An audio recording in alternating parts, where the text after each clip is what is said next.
بسم اللہ الرحمن الرحیم۔ السلام علیکم۔ کون سی نماز سب سے پہلے کس نبی نے پڑھی اور کیوں پڑھی؟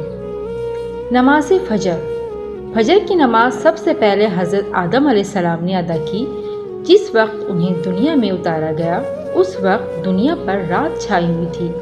حضرت آدم علیہ السلام جنت کی روشنی سے نکل کر دنیا کے اس تاریک اور اندھیرے ماحول میں تشریف لائے تو بہت پریشان ہو گئے کہ اتنی تاریکی میں جہاں ہاتھ کو ہاتھ سجائی نہیں دے رہا، زندگی کیسے گزرے گی؟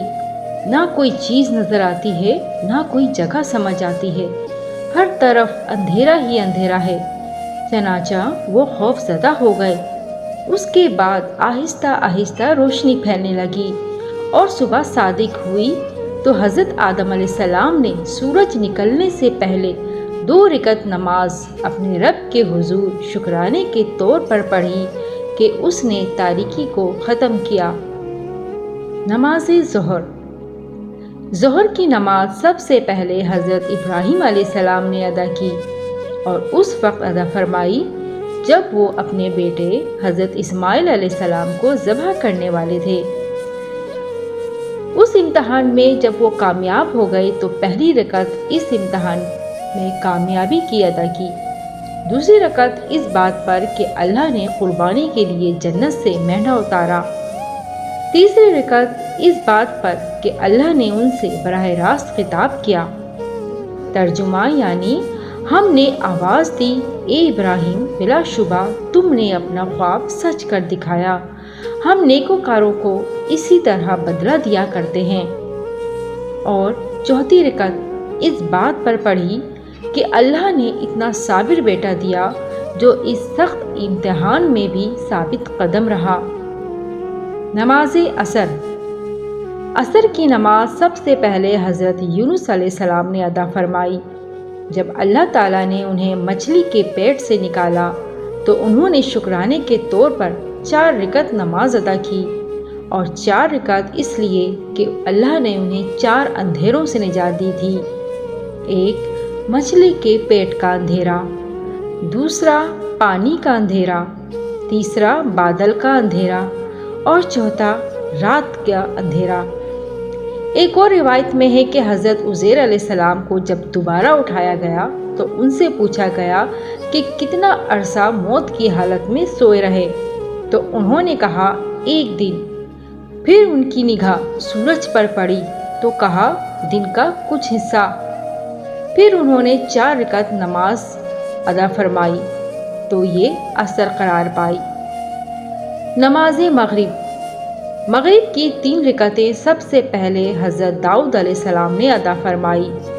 اگرچہ انبیاء علیہ السلام سے گناہ سرزد نہیں ہوتے، وہ گناہوں سے پاک ہوتے ہیں، لیکن بعض اوقات ان سے کوئی نامناسب یا خلاف ادب کام ہو جاتا ہے جس پر انہیں اللہ کی طرف سے تنبیہ کی جاتی ہے اور ان کی اصلاح کی جاتی ہے۔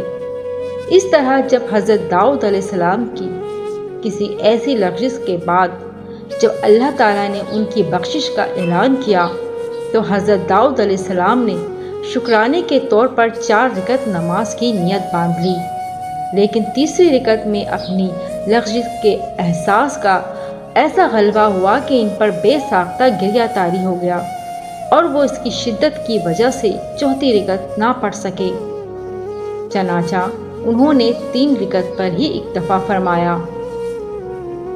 نماز عشاء۔ عشاء کی نماز سب سے پہلے حضرت موسیٰ علیہ السلام نے ادا کی۔ جس وقت آپ حضرت شعیب علیہ السلام کے پاس 10 سال قیام کے بعد واپس مصر تشریف لا رہے تھے تو آپ پر 4 فکر طاری تھے۔ گھر میں ولادت کا وقت تھا، اس کی فکر، اپنے بھائی حضرت ہارون علیہ السلام کی فکر، اپنے دشمن فرعون کا خوف اور اپنی ہونے والی اولاد کی فکر۔ رات بہت ٹھنڈی تھی۔ انہوں نے کوہ طور پر آگ جلتی دیکھی تو آگ لینے کے لیے کوہ طور پر تشریف لے گئے، لیکن وہاں ان کو اللہ نے نبوت عطا فرمائی تو آپ نے ان 4 فکروں سے نجات اور نبوت ملنے کے شکرانے کے طور پر 4 رکعتیں نماز پڑھیں۔ تہجد کی نماز۔ سب سے پہلے نبی کریم صلی اللہ علیہ وسلم پر ہی فرض ہوئی تھی۔ اور آپ صلی اللہ علیہ وسلم نے اپنی مبارک زندگی میں اسے باقاعدگی سے پڑھا۔ سورہ مزمل کی ابتدائی آیات کے تحت آپ صلی اللہ علیہ وسلم اور صحابہ کرام پر رات کا کچھ حصہ عبادت میں گزارنا فرض تھا، جو بعد میں منسوخ ہو گیا اور امت کے لیے نفل بن گیا۔ امید ہے آج کی ویڈیو بہت ہی زیادہ انفارمیٹیو ہوگی آپ کے لیے، اور آپ کو یہ ویڈیو پسند آئی ہے تو ویڈیو کو لائک، شیئر اینڈ سبسکرائب کرنا نہ بھولیں۔ ملتے ہیں ہم اپنی اگلی ویڈیو میں، جب تک کے لیے اجازت دیجیے، اللہ حافظ۔ بیل آئیکن کو پریس کر لیں تاکہ ہماری نیو آنے والی انفارمیٹیو ویڈیو آپ تک بر وقت پہنچتی رہے اور آپ کے معلومات میں اضافہ ہوتے رہے۔ شکریہ، اللہ آپ کا حامی و ناصر۔